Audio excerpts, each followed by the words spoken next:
The year is 1928. Emily clutched her worn leather suitcase tighter as she stepped off the train and onto the grimy platform of Grand Central Terminal, New York City. It pulsed with a frenetic energy that both thrilled and intimidated her. She had come seeking a fresh start, a way to escape the suffocating grief that clung to her like a shroud since her husband Thomas had passed away 6 months prior. She found a small, affordable apartment in a brownstone in Greenwich Village. The landlady, a Mrs. Hawthorne, was a gaunt woman with eyes that seemed to hold a lifetime of secrets. The apartment was dimly lit, the air thick with the scent of dust and old wallpaper. Emily tried to ignore the chill that permeated the rooms, a cold that seemed to seep from the very walls. Strange things began to happen almost immediately. Whispers in the dead of night, too faint to decipher. Shadows that danced in the periphery of her vision. Objects moved from one place to another, seemingly of their own accord. At first, Emily dismissed them as tricks of the mind, the product of exhaustion and lingering sorrow. But the incidents grew more frequent, more insistent. One evening, as she sat reading by the flickering lamplight, she heard a distinct sigh behind her.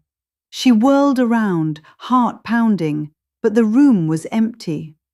A cold gust of wind swept through the room, extinguishing the flame.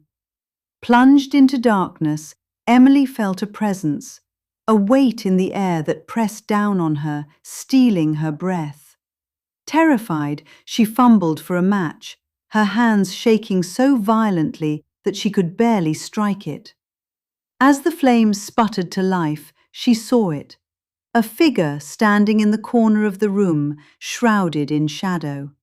It was tall and gaunt, its features obscured by the darkness, but she knew with a chilling certainty that it was Thomas. He didn't speak, but his eyes, hollow and accusing, burned into her soul.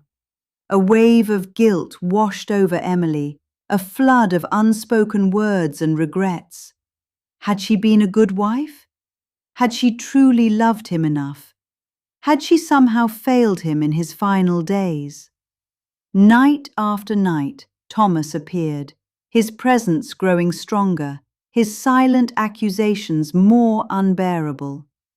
Emily became a prisoner in her own apartment, haunted by the ghost of her past.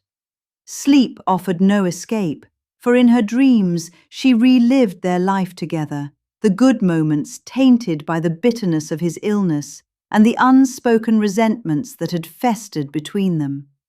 Desperate, Emily sought help from Mrs. Hawthorne. The landlady listened to her story with a knowing look in her eyes. "This building," she said, her voice raspy, "it holds many memories, many sorrows. Sometimes the past refuses to stay buried." Mrs. Hawthorne told Emily of a local medium, a woman named Madame Evangeline, who possessed the ability to communicate with the spirit world. Emily, skeptical but desperate, decided to seek her out. Madame Evangeline was a flamboyant woman with piercing eyes and a voice that resonated with otherworldly energy. After a brief séance, she confirmed Emily's fears. Thomas was indeed trapped, his spirit tethered to the apartment by unresolved issues and lingering pain. "He needs your forgiveness, Emily," Madame Evangeline said, her voice grave. "And you need to forgive yourself." That night, Emily waited for Thomas. When he appeared, she stood her ground, her fear replaced by a newfound resolve. She spoke to him, her voice trembling but firm. She apologized for her shortcomings, for the things she had left unsaid, for the love she had failed to express. She begged him to forgive her, to find peace, and to finally let go. As she spoke, A change came over Thomas. His features softened, the accusation in his eyes fading away. A faint smile touched his lips, and then, slowly, he began to fade, dissolving into the shadows until he was gone. The apartment still held a chill, but it was no longer a malevolent one. It was the cold of an empty room, a space waiting to be filled with new memories, new beginnings. Emily knew that the grief would always be a part of her, but it no longer held her captive. She was free, finally free, to move on with her life, carrying the memory of Thomas not as a burden, but as a reminder of the enduring power of love and forgiveness.